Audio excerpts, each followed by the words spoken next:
India's transition requires enormous capital.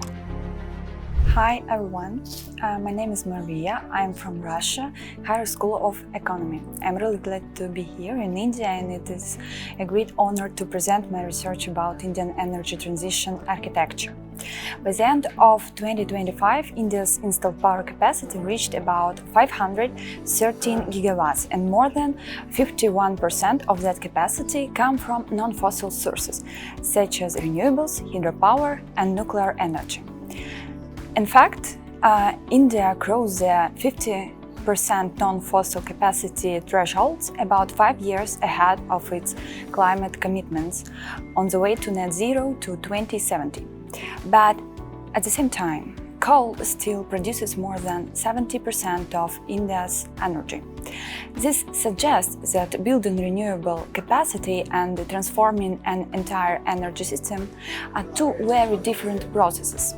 From my research, the challenge is not only about building more renewable capacity, it's also about how the transition is governed in the practice.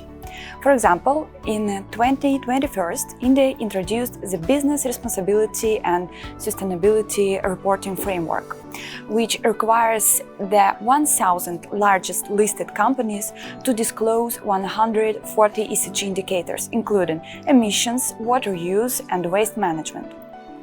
This was an important step toward transparency. But in reality, many companies do not fully disclose ESG data. Auditing remains limited, and penalties for incomplete disclosure are weak. For instance, in 2022, Adani Green Energy reported ambitious ESG indicators while remaining part of a conglomerate operating some of India's largest coal mines. This shows how sustainability reporting and the structure of the energy system can sometimes move at different speeds. Institutional tensions also appear in environmental regulation. Large projects must pass an environmental impact assessment. In theory, this process is designed to carefully evaluate environmental risk before a project begins. But in practice, approvals are often issued about twice as fast as the regulatory timeline, sometimes even after construction has already begun, prioritizing speed over environmental scrutiny. Implementation also varies across states. Clean energy advancement tends to concentrate where regulation is more predictable.